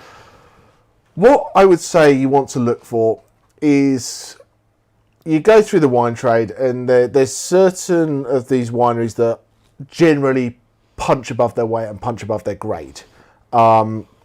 And if we take there's one that I absolutely love, which is a third growth, and that's Chateau Parma. And it is talked about as a super second a huge amount of the time. So you hear these words run around and go, okay, this is a third growth, so you're third growth pricing, but you're super second. So people go, if there was a change in classification, that would sit there. And I think, with Bordeaux, it depends what you're doing. If you're looking to invest, you've got to look at the names. You get into third growth, it's got to be Cantonac Brown. If you're a fifth growth, it's got to be something like Lynch Bash. But if you're looking to drink it, and there's not really lesser known names. There's only 61 of them. Go for Cru Bourgeois at that point. And that's the thing where you drop out and you look at these Artisanal and Cru Bourgeois. And when we're talking it for first through fifth, it's really it's such a small percentage of them. And because it's such a small percentage, value for money is a really tough conversation for that, because it's personal. On one It's hand, all isn't it's it? all very, very premium. However, Ian, if you need me to buy you enough, first through fifth gross to stock your cellar, I'm happy to work on that for you, and we You're can not come to do. personally- You're not personally going to buy it. Oh, I'm going to personally buy it, put a markup on it, and make some money. Yeah, and then go and drink it. So yeah, Bordeaux. If you're looking to invest, the first through fifth growths are great, but if you're trying to pull value for money, it depends what you like. Do you want to be Cabernet heavy? Do you want to be Merlot heavy? So I think it's much more, if you're drinking, it's about what you enjoy and being able to decipher whether it's more cab based. Is it got a little bit more Merlot in? Because if you want to go Merlot heavy, you're out of the growth Exactly. system. You're into the one of the But things you've got- I love but is the you've fact got- that Pomerol isn't in any of the classifications. Some of the Stunning. best wines in the world, Yeah. are not in this classification, and that's ludicrous. We've got, before you start talking about wine six, boys, we've got a poll to do. Oh, have we? We do. Rank Ooh, your reds. Yeah, rank your So reds. this is new. I was playing with Polly V, and for those who know me, I am not the most technical person in the world, but you should be able to rank your reds from your favourite second through wine 2 through wine 5, Let's see how this looks like. It's working. and see where we're at. At this point, apparently, I've got to do a shout out. James Leach, you're watching for once in your life. Thank you very much for joining us. I'm hoping you're having a wonderful time, sat at home drinking these beautiful Bordeaux wines. Made sure my kids went to bed. How very good of him. Oh, so you tap it and then you tick the up and down arrow. That's how you do it. I Exactly. see. So, if you text me and let me know which wine was your favourite, I'll bring the rest of the bottle home to drink. There you go. There's your shout out. Thanks very much. We can take that out we can edit that out, can't we? Okay, I've voted. I wonder how it's. Oh, there are some answers up already. How exciting! So, what I want everyone to consider, okay? So, can we do it the other way around tonight? Because people are ranking their reds now. Yeah. I have a funny feeling a red will be the wine of the night. Let's do the prices before the wine of the night. Yeah, that makes sense. Because we've had that conversation about would you rather have one bottle of this or 6 bottles of that. Yep. Yeah. Because that's I a good think shout. I think most people realise wine 5, because it's the only one that's a growth, is probably the most expensive. Apart from the people who've played on the website and They already know the cheated prices. and looked at the prices. What was the just going back to that question about the price? What was the one that we had the other night? The Cru Bourgeois one was that was owned by Roder? Was that Le Pez? Chateau That Le was Pez. That was Exceptional. Yeah. Oh, that was Yeah. Cru Bourgeois Exceptional. That was stunning. That was stunning, and about 40 quid a bottle. So Yeah. once again, it's a strange number. It's 40 quid is It's for not. Bordeaux isn't loads of money, but it's not. I'm not just gonna drink that on a Tuesday night for fun. What kind of Tuesday nights we've had over the last year have been fairly out there. So, but yes, it's a very fair point. And £40. I said, but to me, that's about the limit of a splurge wine. I'm not going to just crack open a 100 quid bottle to have a dinner party. But a 40 quid one, Well, there's not a really coming, special not one. coming around your house then. Caroline. Should we talk about dessert wines? Because Yeah, so let's bring the poll up, and the poll's there, and we'll see where people are at. I have a feeling that wine number 5 is going to be there. So wine 3 is second, which is exciting. So that was the Crusoe, which was the Merlot based. that was what I was expecting. Wine 4, also Merlot based. So cabs are first and last, and Merlot's in the middle. So it's not a particular grape style. So does that mean that quality and is the big factor? It's not everyone loves a cab or everyone loves a. That's a nice. that's a observation. Merlot. I Jamie, like that. your favourite word was being used quite a bit, which was Badger. balance. Oh, balance. The other B word. Other Yeah, B the other word. B word. Cool. So should we talk a little bit about dessert wine? Because dessert wine is, and I know We're a bit late, but it's fine. we're fine. We started late. fine. Shout us. We're here. When you're bored of us, you can go away. home. Then we can't go home. Chateau du So Chateau de Juge. So we'll go back to 1855, and they did another little run around in that, and they did dessert wines separately. And there was Chateau de Chem all by itself, which is maybe the best dessert wine in Europe ever, maybe in the world ever, and definitely commands the biggest price. So when we talk about dessert wines, there's three main ways to make a dessert wine. You can do a late harvest, which is harvesting late. So the grapes sit on the vine, they raisinate, you pick them, not much. All trying to get the sugar percentage to increase. All of these are techniques to do that. That's the end of my finalising. Jumps in too early. I was just, Oh, you're so thin-skinned. Bit like a grape that's been raisinated. No. Sorry, carry on. Do carry on, mate. Consider your thunder stolen, Jamie. Okay, well, Alex is going to explain dessert wines to everybody now. So the other way is ice wine, where we freeze. So the water freezes, we crush that, it takes the water away, leaving lots of sugar. And then there is botrytis, which we find in an area called Sauternes in Bordeaux. Being white, Semillon, Sauvignon, Muscadelle, your main grapes. That once again shrivels the grape, gets the water out. So we're looking to concentrate the sugars. Taking the water away means it takes a lot more grapes to make a lot less wine, and this is why dessert wines are generally a little bit more expensive. What we have here is a little area called Cadillac, which is the other side of the river from Sauternes, but you can stand in Sauternes and you can wave and see you're making Cadillac. It's not very far away.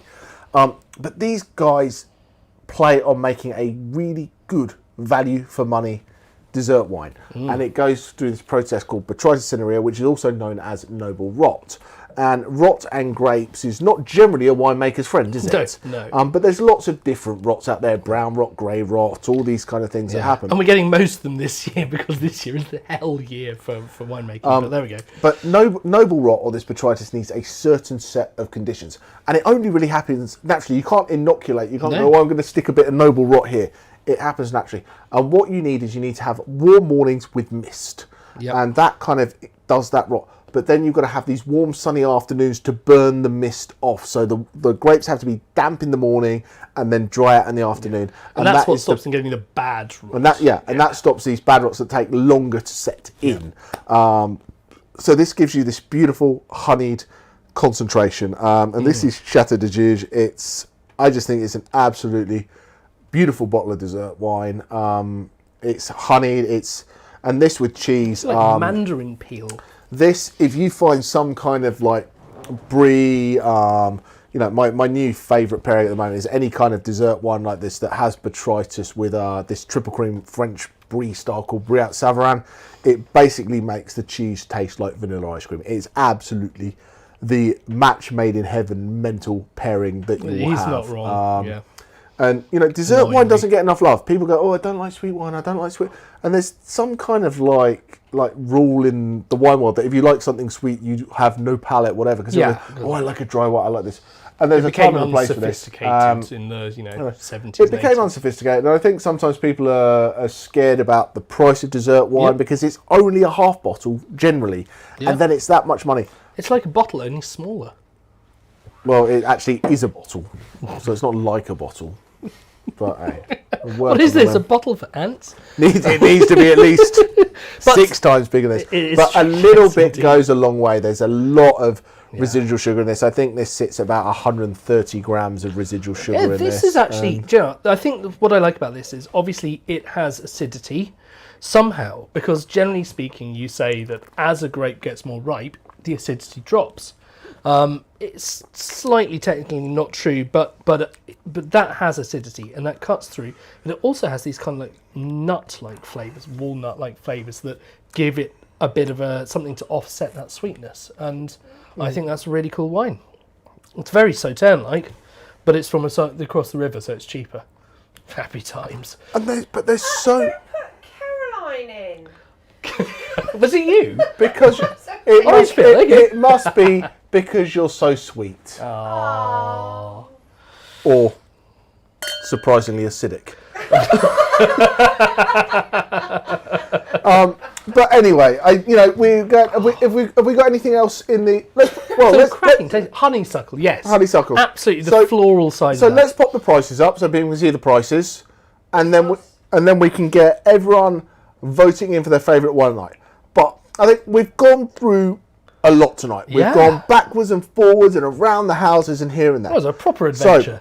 So what I was feeling I'd do is I try and do a very quick summary of Bordeaux before we all go. Before I do that, I just got to, In the form of song and dance. No.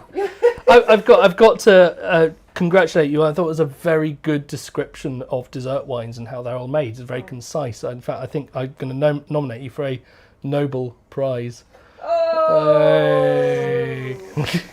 That was a rotten joke. I'll let people digest the prices. Yes, digest the price. But as you can see, not all Bordeaux is created equal, and there are some big jumps in there. There's some It's certainly really, the most really expensive cool stuff. wine that we've done on online tasting. It is. And what you've got to think is, it was our favourite red, but is it worth it? Would you rather have 3 bottles of the wine that came in second? Yeah. And that's what you've kind of got to look at. So what I'd like when we pick our favourite wine, I would like you to consider the prices on that. But Bordeaux. But I think this is worth considering, because again, you compare it to the price of a bottle of Sauternes, and that is killer. $11.95 for that. That's like, that's not dissimilar from some of the New World ones, which are just as good. But I think a bottle of Sauternes, the same quality, would be about 30 quid. Yeah, easy, absolutely. Or and that's a half bottle, so that is cracking value for money. And also, I think the white wine there, that is about the price that you'd pay for really decent level New Zealand Sauvignon Blanc. And do you know what? Like we said in this, the vast majority of Bordeaux is now sold at a loss. It's a region which is, you can't say it's bad value for money if it cost more to make it than it did to actually have it. So it's a cool region. Before I do my recap, we should probably talk about what's coming up soon, shouldn't we? Yeah. Oh my goodness, next month, so exciting. Many things. It's a bit of a pongy month. So next month we are doing 2 tastings. We're doing, for our Discoverers level, if anyone is on both or wants to jump in, we're doing wine and cheese, and that is it. We partner up with Pong Cheese. They're going to sort the cheese out for you. We're going to sort out the wines for you. If you do order from us, be smart. You've got to click the button to order from Pong. We're not sending anyone cheese. But you get a 50% anybody. discount off your first month, and you can cancel after that if you don't think it's good value. It's 11 quid for a cheese course delivered to you. That's brilliant. So that's what we're doing. On Adventurers, for all you lovely members and people who want to come and see us again, we're doing wines in Northern Italy, but that is also with Pong Cheese. So get your Pong in for that, but we're going to have a masterclass on Northern Italy, all things Barolo, Chianti, all that kind of fun stuff. Do you know what's most exciting about the Northern Italy? Is what I've got planned. And he doesn't know, and she doesn't know. Oh gosh. Right, so Alex will be hosting by himself for Northern Italy. I will be in the chat far, far away. What else have we got going on? Going into November, we're going to be doing alternative varieties from Australia. I'm going to be working with Wines of Australia and hopefully have Emma Symington, who's a Master of Wine, coming on to either do it remotely or actually guest host with us. So we might have to find her an appropriate shirt just to replace you. We also have an addition. Wines of Western Australia. Sorry, Jamie. Caroline's too excited. So we've talked with the guys of Wines of Western Australia. So it's going to be Australian, but Wines of Western Australia. Well, I was lucky enough when I travelled there to get over to Western Australia, get to Margaret River, one of the most beautiful, beautiful places. So we're going to have 6 wines from them. We're trying to line up some interviews with Larry Cherubino, who is amazing, He's cool. and with the guys at Vas Felix, so lots of cool stuff going on with that. So we're going to have our 2 monthly ones, but And we've also got the IEWA. Oh yeah, and the IEWA. Is that October or is that November? IEWA is TBC. To be seen. October. Mid-October. So that's next month that's as well. soon. Okay, so we got that one. So we got lots coming out. So we got loads of stuff next month. So dive in, and you've got many options. For those of you who are on a membership, and we want to continue your membership, absolutely. Please. But if you want to dive onto something else instead, you can pause, you can change, you can tweak, you can do what you want. You can do all 4 tastings. And just talk to us. Okay, let us know what you want. But we're driving forward. We're getting there. One day we'll get, a working internet connection. We'll get a working internet connection, and then who knows? We'll take over the world. Yeah. But tell your friends. Tell us we're here. I think the other thing to say, and it's really important, is that last year we were very, very busy doing a lot of Christmas parties for people. And this year we can still do that. We can do your office. So if you have got an HR person who's running around going, how the heck do I do a COVID-safe Christmas party? well, come and talk to us because We'll we do can it do for one you. of these just for you. And it can be a hybrid event. So Jamie or one of our other sommeliers will go into your office to host the party live for those, and your people in your satellite offices all around the country, or they can join in as well because we'll send tasting kits to them. So You're not really and that's selling a really it. but Jamie will turn up at your office. good point. That sounds like a horror film, but Yeah, Even exactly. if you don't want him to. but if you organise one of those, you will be getting a special prize as well, like as the person who's organised one of those, won't you? So that is going to be very cool, and we're looking forward to doing lots of those. They were great fun last year, and a lot less boring than Have we got sitting around people's favourite talking wines about running up? KPIs. I'm Ooh, answering questions. okay. So we're going to move on to the wines of the night, and please go ahead and vote. Let's find out what you all think, because I'm intrigued, because you've got a standout white, you've got a standout dessert wine, then you've got 4 really interesting different wines that are also quite similar. It's a tie. We're done. So, what I honestly, I think when it comes down to this whole question of price, we did a third growth Bordeaux once in a private tasting, and we pitched it against a Napa Valley Stag's Leap Wine Cellars Artemis, which is an absolutely stunning If wine. nobody votes for the Badger wine, we're cancelling Online Wine Tasting Club. Shut up! I'm gonna have to vote for it now, aren't I? But yeah, and it was very interesting because I think if you looked at the way that people judge quality of wine, it was difficult, but I think the French wine nudged it, perhaps, just slightly. But the American wine was more accessible and interesting, and the American wine won by a lot, yeah. But strangely, when we did the Chardonnays, we did a Merceau Premier Cru versus one of Napa's most expensive white wines, the Foniente Chardonnay. And the Merceau one, because it was a little bit more sort of mineral and savoury, whereas the American one was a little bit confected and sort of, but they're both incredible wines. But if you were to put that one, I think that would have been a harder fought thing than the Cantonat Brown. I just want to check out because I'm seeing how these numbers are coming in. Generally, Yeah. you can jump on the website and buy all the wines, go to the collection, go to Bordeaux. Wine number 5, which was most expensive, but it seems even considering the price is still people's favourite. We've only got access to about a dozen bottles of that. So if you want it, dive in, get it, because these growth Bordeaux disappear. A lot of them get abroad to America, to Asia, and things like that. Yeah. So they're very, very limited. So One dive of the in things and I get find it ASAP. absolutely astonishing about growth Bordeaux's and Grand Cru Burgundies is how many of them end up strung up outside a temple in Asia.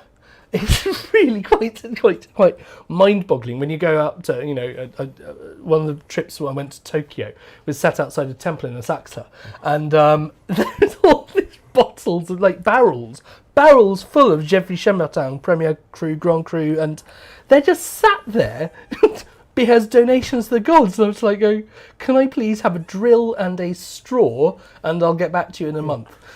Absolutely. So let's have a look at the votes, because it looks like the Bataille Windsor. Hand on heart, I thought wine 3 would get it for the value for money. And I'm glad to see that people are liking the dessert wine. That makes me really, really happy. Actually, I'm most glad about the fact there's a decent number of people who just really like the white wine, and that's to me, because people know that Bordeaux is red and Bordeaux does red well, but knowing that it does white well is I think less, it's more surprising and wonderful to see. Absolutely. But we started late, so we've run over a little bit. Apologies for that, but I hope you've all had a wonderful, wonderful night. Yeah, it's been great Caroline, fun. Thank you. Are there any other final some amazing thoughts? comments and questions, and thank you for that. That's what makes this really fun, is people throwing out stuff there that challenges us. No final thoughts. Ian Whiteford has asked if we can do a South African night. Now, we've already done one. We did one, but we're thinking of doing a bit of a deep dive into South Africa. So South Africa will come around again, but it might be a particular region, so it might be wines of Stellenbosch or something like that. So South Africa's going to happen, and it's cool. I think Ian mentioned it's his first night on tonight, isn't it? Yeah. And I hope you've enjoyed it. And yes.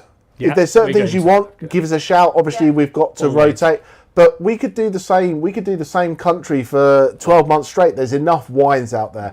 Right. What we are looking at doing next year is I say next year like it's a long way away, but it's not. We're going to do a World Cup of wine. So there's going to be versus. So there's going to be a playing round of South Africa against Chile against Australia, where you guys get to vote who gets into the finals. Yep. So there's lots of fun stuff. So there will be some South African stuff early next year, and then there'll potentially be, you vote them through, there's going to be more South African tasting. So there's lots of cool stuff. I think the interesting thing about South Africa is South African Bordeaux blends are mind-bogglingly good. Like we worked with Oz Clark to do a tasting a couple of months ago, and his Stellenbosch Cabernets were off the charts. Like, they're a totally different style to this. They weren't as developed and as complex, but they just were so intense and spicy, and everything that you'd associate with South African food and flavours is brilliant.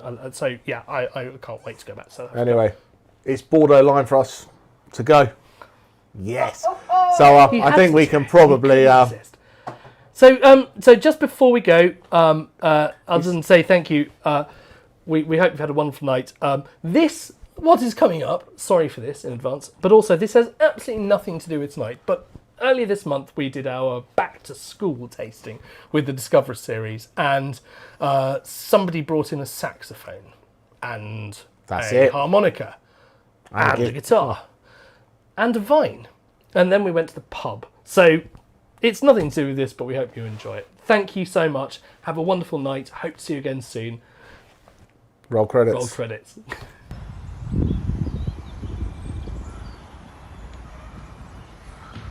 Bagging boxes.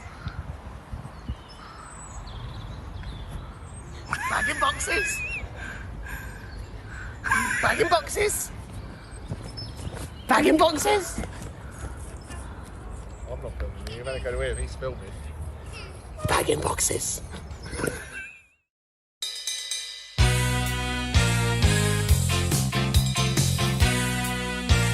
Naughty boys in wineries, crushing grapes and stirring leaves, racking barrels, pumping juice, breaking their winemakers' tools, vineyard managers in the pub, working out which buds to rub, trying not to think of when the pruning time will come again. Oh, what fun we had, but did it really turn out bad? All I learnt at school was Riesling can taste like petrol. Oh, what fun we had, but at the time it seemed so bad. Trying Chardonnays, they're not as bad as some folks say. Jamie's had enough today, all the courts have TCA. One's a smell of wet cardboard, Burgundies we can't afford. Sits alone and swirls his glass, is it him to fresh cut grass? Alex wears a stupid shirt, best wear glass or your eyes will hurt. Oh, what fun we had, but did it really turn out bad? All I learnt at school was Riesling can taste like petrol. Oh, what fun we had, but at the time it seemed so bad. Trying Chardonnays, they're not as bad as some folks say.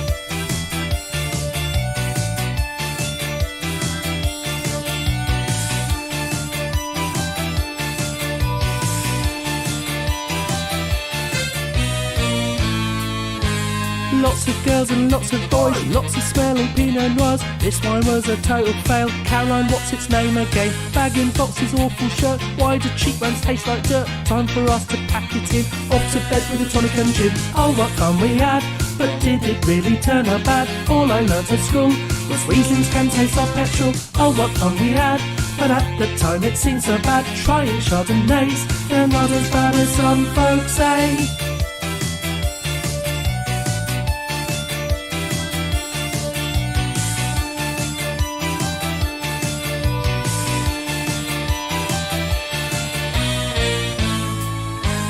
Bagging boxes, bagging boxes, bagging boxes,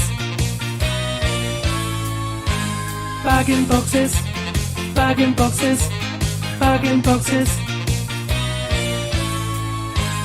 Bag-in boxes. Bag-in boxes. Bag-in boxes. Bag-in boxes.